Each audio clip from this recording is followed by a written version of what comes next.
How's everybody doing? This is Dr. Tidwell here. It's about to review some material to get you guys prepared for the AP exam and also to overall make you a better writer. So this is what we're going to start off with. I want you guys really just to get into this whole idea of this quote. Education is the most powerful weapon which you can use to change the world. The reason why this is a really powerful quote from Nelson Mandela is that there's an idea that's called Sankofa. I learned this during my Black studies, and it's very, very poignant if you look at what we're looking at today. You have to know your history to understand your future. So you gotta be able to you gotta be able to still be facing forward while looking in the past to know where you're going. All right, and that's gonna be really the focal point of what we're doing today. All right, so we talk about paragraphs 101. So make sure I talk about how to do a good solid introduction paragraph, good solid body paragraph, and also a conclusion. So let's get right into it. Let's talk about introductions.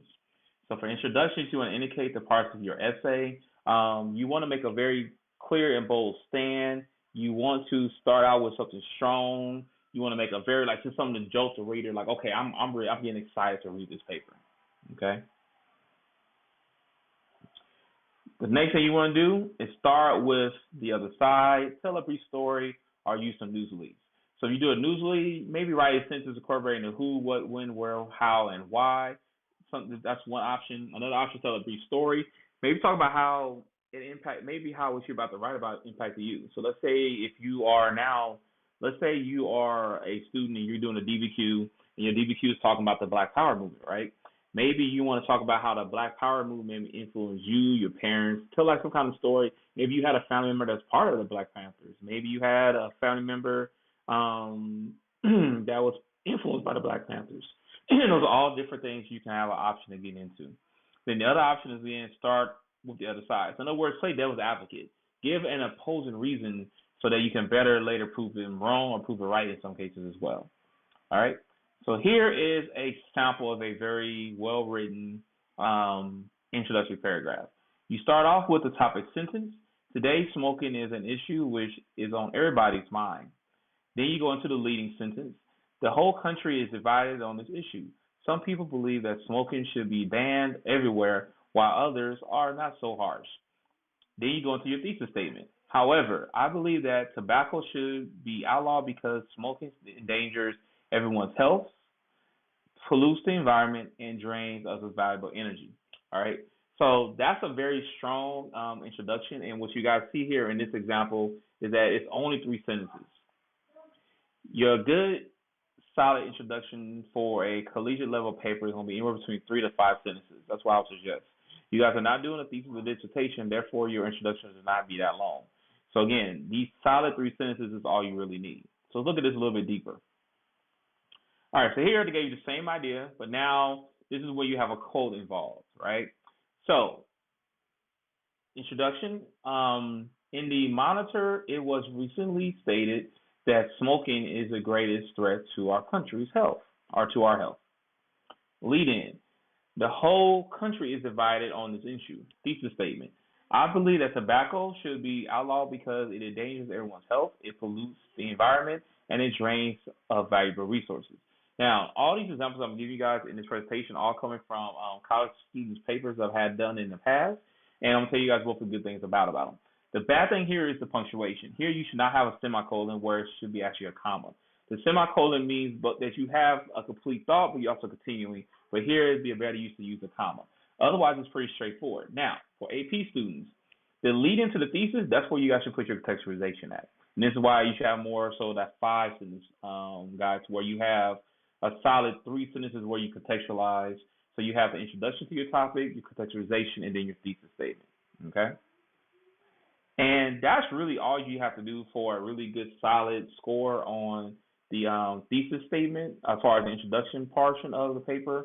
Now let's look into getting into the body paragraphs, okay? So body paragraphs are pretty straightforward. This will be the heart of your paper. This is where you're really going to get it down to the nitty gritty.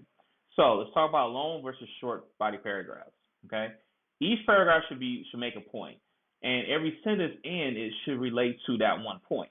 So if you guys go back and look at, say, our thesis statement, this thesis statement had 3 points. Tobacco should be outlawed because it endangers everyone's health. That's point 1. It pollutes the environment. That's point two. And then point three is that it drains us of valuable resources. So when you look at the body paragraphs, you want to make sure that each of those points is each body paragraph. All right. So if you are doing like say an LEQ or a free write for AP students, that's what you want to do is make sure you guys have that very clear point. If you're doing a DBQ, what I would suggest is maybe have a paragraph for each document. Now, there are cases where some documents can be combined. In that case right there, go ahead and combine those documents as long as they're on the same topic. Your paragraphs must be on the same topic. A good solid body paragraph should be anywhere between 5 to 7 sentences is what I would suggest, to where you really kind of conceptualize your whole ideas. Make sure you guys use the documents or any kind of outside information that helps support your points, and then you keep moving on. All right, so you want to break up very long paragraphs that are like more than 7 sentences. Find a natural point of division, such as a subject or an idea, changing that, a turning point in the story, a start of an example, or a change in location and time. All right. Then you also want to make sure you expand short paragraphs, because too many short paragraphs can make your thoughts seem kind of fragmented. It means you keep just bouncing around to just reading like various things. So think about you are now on social media, right? So you go look at 3 different people's social media posts, and it's on 3 different topics. You don't want your paper to sound like that. Okay? So let's keep going. The next thing you want to look at now is talking about things you want to omit to make those paragraphs better.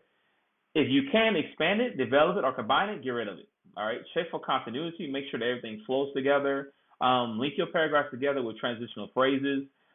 These words are ideas from one paragraph and using them at the beginning of the next one.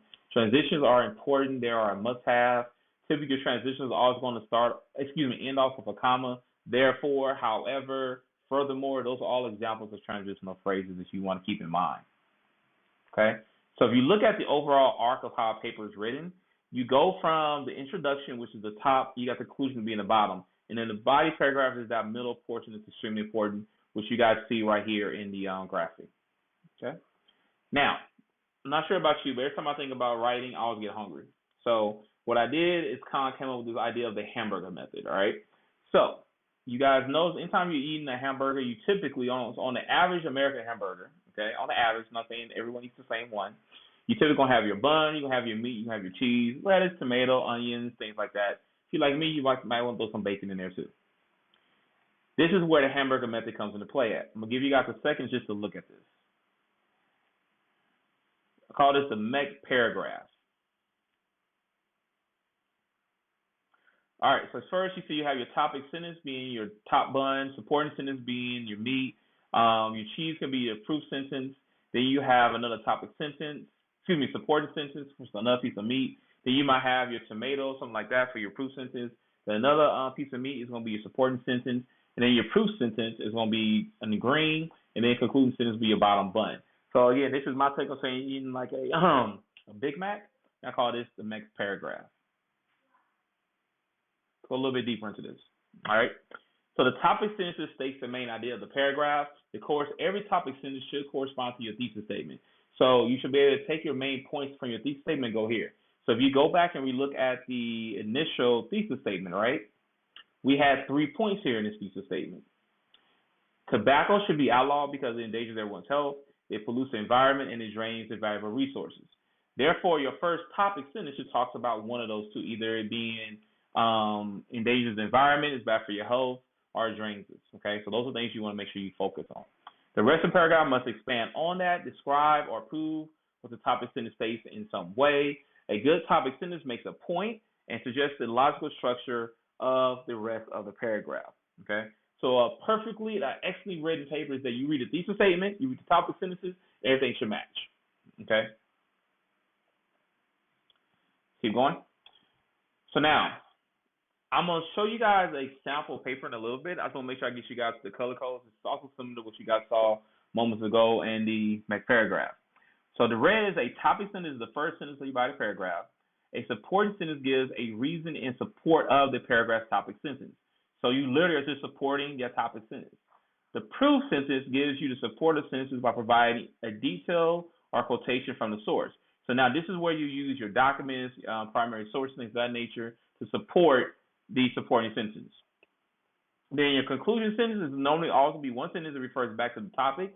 So you go back, remind the reader of the topic sentence, and provides a logical closing and may provide transition to the next body paragraph. Perfectly written paper will expand on it. And I already said it's going to have a good thesis statement with topic sentences. Then you should be able to look at your thesis statement, topic sentence, and conclusion sentences to know exactly what the reader says. So if I'm looking at your paper, I should be able to read your thesis statement, the last sentence of your introduction, look at your first body paragraph, read the topic sentence to know what you're talking about, read the conclusion sentence so I know what you talked about, and then transition into your next body paragraph. That's a perfectly written paper, okay? All right, so now let's talk about what makes each sentence in the following paragraph what it is: a topic, support, proof, or concluding sentence. So here is the whole main paragraph broken down for you guys. All right, so hopefully this helps you guys out. Let's take a look. I see that my graphic it kind of cut you off some of it, but that's gonna be okay.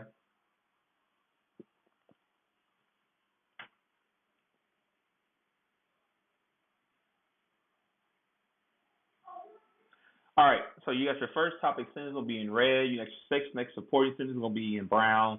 Then you got your next proof sentence gonna be in green. For the sake of this lesson, the main thing I want you to do is focus on that because it kind of just adds up as you go through it. The topic sentence very clearly introduces the topic. Notice that you have the author's last name and the date of this published, meaning this student here, in this case, paraphrase the direct quote, which is totally fine. It coincides to the body paragraph that goes down lower and also corresponds to the thesis statement. Then you have your supporting sentences, which is, again, this student here did a great job to where they avoided all biases because they constantly are using documents and supporting details to say what they're at least using their documents to speak for them, which is awesome. Okay, that way the reader can't say you're being biased or you have a certain opinion that you're not letting go of. Then you have a proof sentence. In this case here, they use a direct quote. That is totally fine. That's excellent to where they led into it saying, according to Holster 1999, quote, Lincoln's best ally in the winter of 1860 was his lack of association with the abolitionists in the mind of New Yorkers. I will always suggest students that if you find a quote that you cannot paraphrase because it came from a direct source, just go ahead and use that quote. But however, if you are just reading more so like commentary, if you can paraphrase it for your own words, it's always better because that shows a higher level of thinking and is more collegiate as well. Then you go back to your next support, your next proof, your next support, your next proof, and then you close out the sentence saying the Republican Party was trying to gain and also, again, because it's cut off on paraphrase for you guys, you just basically wrapping up the whole body paragraph in that case there, okay? That's what you want to make sure you do there.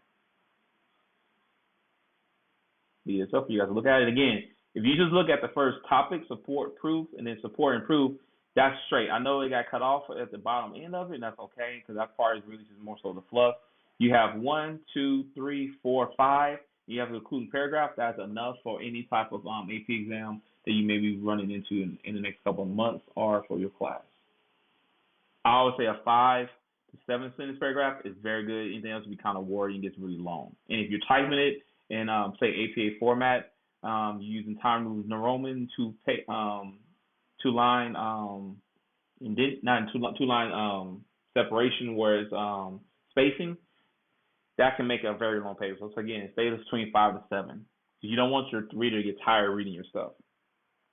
Okay, and that's it for the body paragraph. So what we're gonna do now is go ahead and move into conclusions, and we're gonna close this out. All right, concluding paragraph. Let's look at that now. So now you're finally concluding your paper. You're knocking everything out. You're doing a great job. The concluding paragraph is an essay, literally analyzes functions as follows. It finishes off the whole essay and tells the reader where the writer has brought them. It restates the thesis statement. That's the key thing. It restates the thesis statement. This is why in a lot of AP rubrics for the AP exams, it says thesis should be in the intro or conclusion. I argue always put in introduction. That way you can restate it in the conclusion. You make sure you get that point. Then the reader will see it 2 times. And it contains echoes of the introduction and the body paragraphs without listing the points covered in the essay. So your conclusion should not list every point you cover in your essay. It's only going to be 3 to 5 sentences. More so, you should never put new information in that concluding paragraph. It creates a broader implication of the ideas discussed and answers the question, so what? Or why do we care? In your conclusion, make sure you guys always keep this in the back of your mind. Answer that question, so what? or why do we care? This is where now you get to your opinion. This is where you can show your thought process. The introduction, you're leading the reader in. The body paragraph, you're using your documents, primary source, things of that nature to help support you. And now you can say what you feel based on what you already provided the reader in the body paragraphs. All right, so the anatomy of the conclusion. The conclusion begins with the restatement of the thesis. Not be repetitive, but gradually widens towards the final and broad statement of implication. So talk about what you did. You can borrow from your body paragraph, but you're not trying to just recover what you already talked about. You want to create echoes of the introduction and the body paragraph to reinforce your analysis and your ideas. And you also want to move forward with a statement that relates the thesis to a broader implication so that the reader can see the analytical focus in a larger perspective or application. This is important to do, particularly for AP students, because this is where you guys can really show either further ideas as far as using outside information, things of that nature, but it also shows you can make connections across periods, which is a historical thinking skill. All right, so here's some strategies for composing a conclusion. Strike a note of hope or despair. When I say that, I mean either try to uplift people, like, hey, this is the things that's getting better, or despair is like, hey, we gotta get things better because X, Y, and Z. You also want to create an analogy that relates your topic to a larger implication. So if you're talking about the purchase of Louisiana by Thomas Jefferson, right? Maybe talk about large implications and talk about how now the president may, even though that's not explicitly said in the Constitution, however, him personally in Louisiana purchased from Napoleon and the French, it showed how now you have presidents coming after him is going to continue to extend the powers of the presidency or the executive branch. You also want to maybe use some different examples. Also, maybe have a meaningful quote. If you got something that just kind of sums up everything, and it just really just can be got some concluding thought, go ahead and throw that quote in there as well. Make sure you always cite your information by the author's last name. If you got the title of the newspaper, journal, or things like that, and also put the year. That's all you need to do as far as your citation. Okay. All right. I totally recommend not being preachy. Make sure you echo your language from the introduction.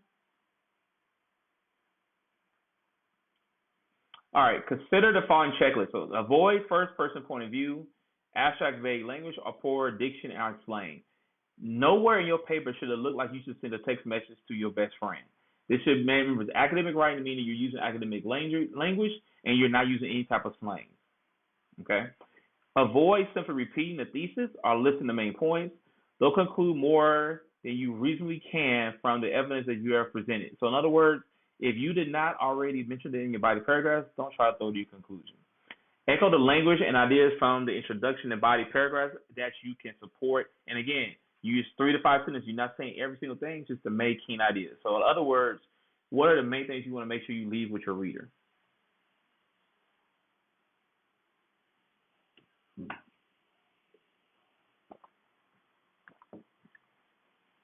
Remember the whole idea of answering the question, so what? Why do we care about these ideas? What's so important about what you've developed in your paper? And are there any other applications for your ideas? Avoid any attempts to be funny, cute, or even sarcasm. The conclusion needs to be longer than, need not to be longer than 4 to 6 sentences. Remember I said 3 to 5 as with the introduction. All right, so make sure you're very clear and concise. All right, so here are some sample conclusions. I want you to go ahead and read through them. Identify and evaluate the strategies that we use. What could you maybe do to make it better? And would you actually use these type of conclusions? So we're going to have a total of 3 of these. Give you a second. Here's the first one.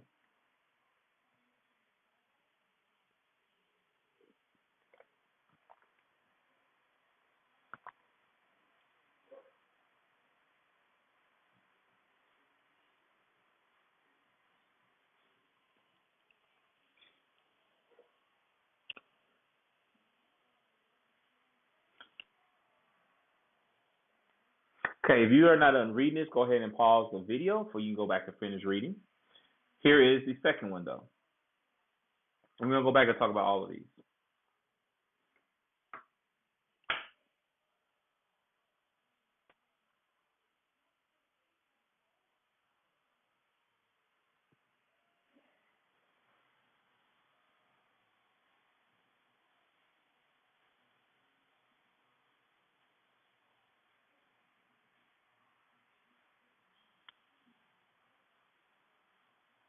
Okay, again, pause the video if you need to.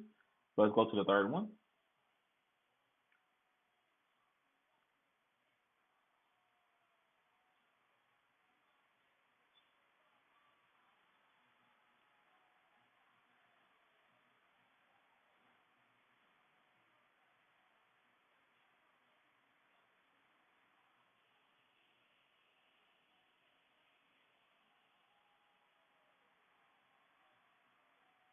All right, so let's go look at the first one. All right.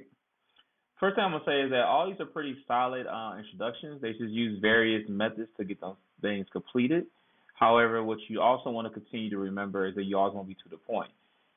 Um, I always lean more towards when I wrote my introductions. I always lean more towards using the idea of three sentences for the simple fact that I wanted to be in and out. I didn't want to make the reader read even more words. I don't want to bore a person, and I think if a person have a short attention span like myself, I just don't want to bore them. So for me, all of these are pretty long, but they get to the point. Make sure you guys always watch your grammar and punctuation because then you don't have to use run-on sentences. I my favorite one honestly is gonna probably be the second one. Only because it kind of really gives you an idea of I can read this one conclusion. I know everything the paper was about. I really like that about doing the conclusion. Okay. So, of course, you guys have any kind of questions or any kind of concerns, that's the end. Make sure you let me know. I'm always available. You can go to my website, which would be drtillwell3.com. You can still click on any of the information you want to use. You have a way to email me. You also have my course blogs. You either taking U.S. history, ethnic studies, or another course. There's going to be a picture there. You can click on that. You can go to the various materials I have there for you. And of course, you also see me in class. Also communicate through email or Google Classroom. So I hope this was helpful. Go ahead and review this best you can, and go ahead and start trying to write your next paper. And I'm sure this will be even more awesome than it was before. All right, take it easy. Peace and love.